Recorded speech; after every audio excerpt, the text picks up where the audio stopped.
सकाळी-सकाळी तुम्ही वेगवेगळ्या प्रकारचे ज्युसेस घेतायत का?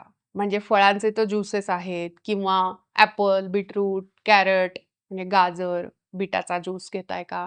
वेगवेगळे स्मूदीज घेतायत का? वेगवेगळ्या पालकाचे ज्यूस करून घेतात कोणी, भोपळ्याचा करून घेतात. तर असे वेगवेगळे शेक्स किंवा स्मूदीज किंवा ज्यूस तुम्ही सकाळी-सकाळी घेता आहात का? आणि ते घेत असाल, तर हे घेणं कितपत योग्य आहे? आज आपण या व्हिडिओमध्ये त्याची छानपैकी समजून घेऊयात आणि जर तुम्हाला पटलं, तर मग तुम्ही ते नक्की आचरणात आणा.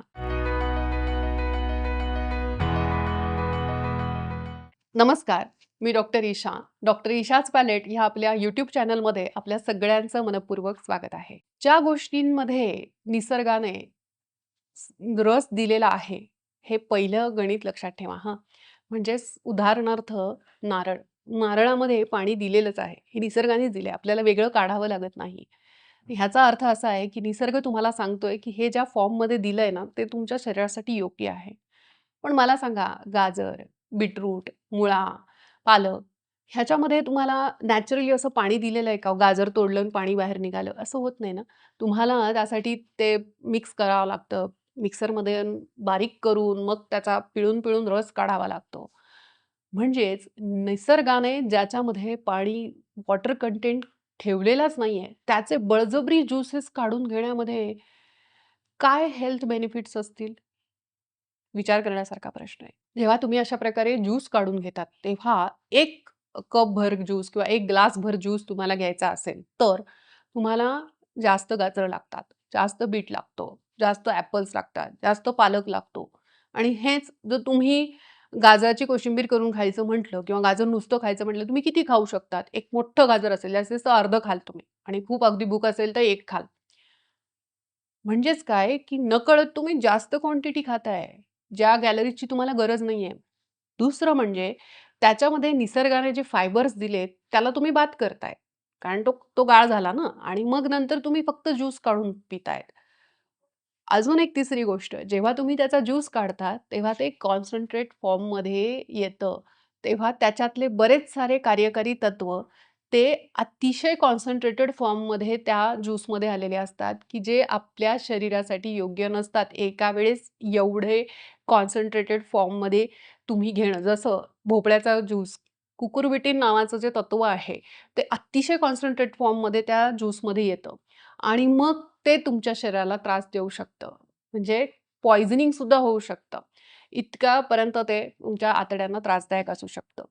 दुसरं म्हणजे त्याच्यामध्ये ऑक्झॅलेट्स असतात. जेव्हा तुम्ही ज्यूस या फॉर्ममध्ये असे पदार्थ घेतात, गाजर म्हणा किंवा पालक म्हणा किंवा कुठलेही, तेव्हा त्याच्यामध्ये ऑक्झॅलेट्स खूप जास्त प्रमाणामध्ये तुमच्या शरीरामध्ये जातात आणि हे काय करतात? तर हे तुम्हाला छानसं गिफ्ट देतात खड्याचं, मूतखड्याचं. तुमच्या किडनीमध्ये खडे व्हायला सुरुवात होते.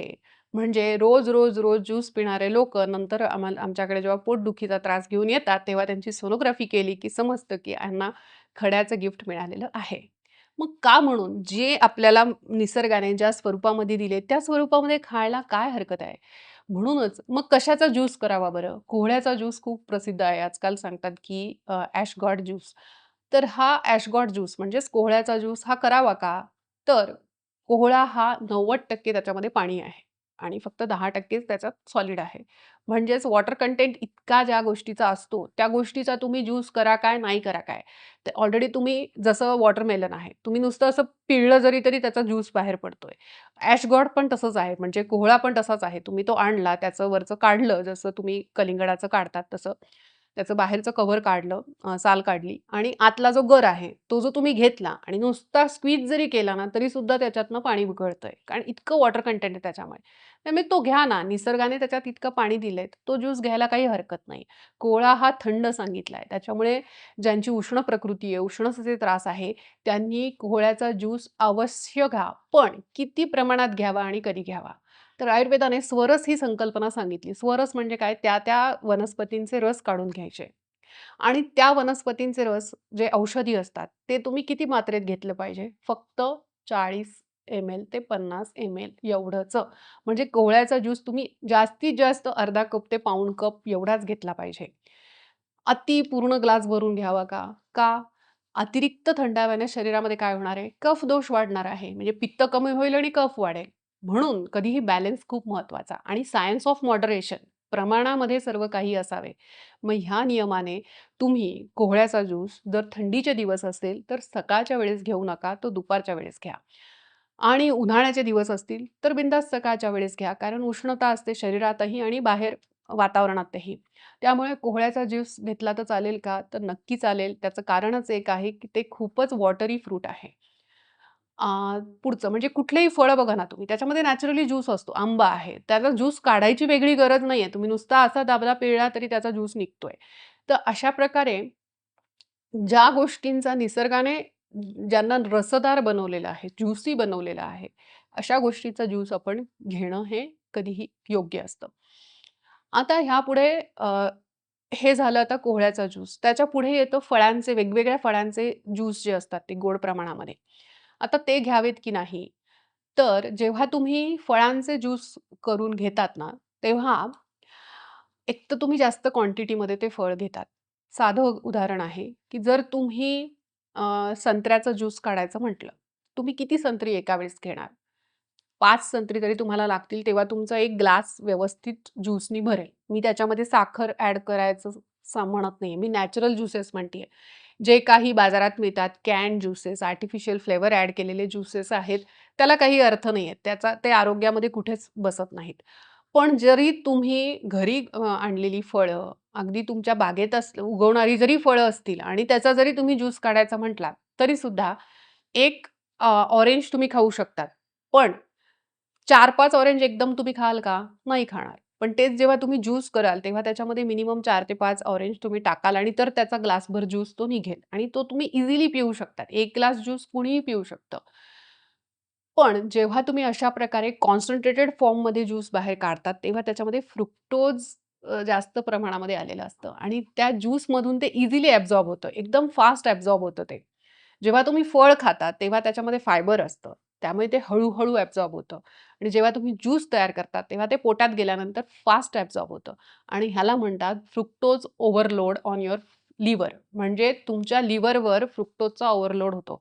कारण फ्रुक्टोजचं जे पचन आहे, जे रूपांतर आहे ना, ते वेगळ्या पद्धतीने होतं. ते ग्लुकोजसारखं किंवा आपल्या साखरेसारखं होत नाही.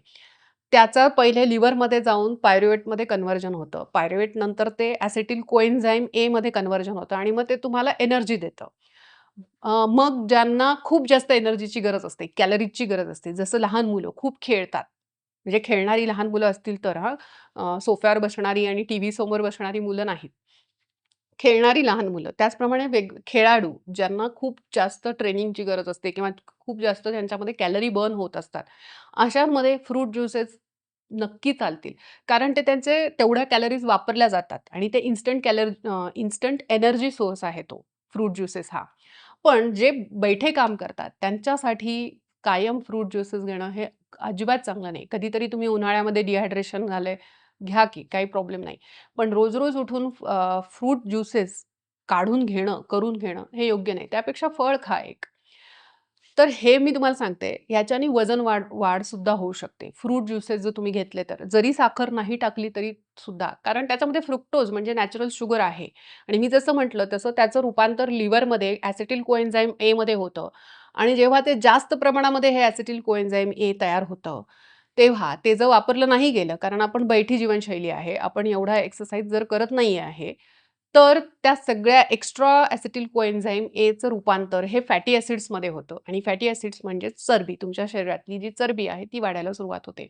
म्हणून जे वेट लॉस जर्नीवर आहेत आणि ज्यांचं बैठे काम आहे, त्यांच्यासाठी फळांचा ज्यूससुद्धा सारखं-सारखं, रोज-रोज घेणं हे योग्य नाही. तर बेस्ट काय आहे डॉक्टर? तुम्ही हे जे काही ज्याही गोष्टींचा तुम्ही ज्यूस करणार आहात, त्या गोष्टींचा ज्यूस करण्याच्या ऐवजी ती ज्या फॉर्ममध्ये आहे, त्या फॉर्ममध्ये खा. म्हणजे फळं असतील, तर फळं जशी आहेत तशी खा, निसर्गाने जशी दिली आहेत तशी. आणि ज्या गाजर, बीटरूट वगैरे असे जे जड आहेत, कंदमुळं आहेत, आपण ज्याच्या कोशिंबिरी करून खातो, त्या तुम्हाला कच्च्या सहन होत असतील, कच्च्या खा आणि जर कच्च्या पचवण्याची तुमची ताकद नसेल, बऱ्याच जणांना गॅसेस होतात, तर त्यांनीही शिजवून म्हणजे बीटरूट आहे, शिजवून खा. एक मॉडरेट प्रमाणामध्ये किंवा कोशिंबीर ह्या स्वरूपामध्ये तुम्ही खा. ह्याने तुम्हाला त्यातले सगळे न्यूट्रिएंट्स, सगळे फायबर, व्हिटॅमिन जे काही आहेत ते सगळं त्याच्यामध्ये आहे त्या फॉर्ममध्ये मिळेल आणि त्याचा शरीराला कुठलाही त्रास होणार नाही. तुम्हाला माहिती कशी वाटली मला नक्की सांगा. त्याचबरोबर तुम्हाला एक पुढचा प्रश्न पडलाय का, की वेट लॉससाठी वेगवेगळे शेक्स आणि वेगवेगळे ज्युसेस लोकं घेतात. ते कितपत योग्य आहे? हे जर तुम्हाला बघायचं असेल तर ह्याच्या पुढील व्हिडिओ नक्की बघा. माहिती तुम्हाला कशी वाटली मला नक्की सांगा कमेंट करून आणि व्हिडिओ जास्तीत जास्त शेअर करा जेणेकरून सगळ्यांना ह्याचा फायदा होईल. अशीच शास्त्रशुद्ध माहिती घेऊन पुन्हा भेटूया. तोपर्यंत नमस्कार.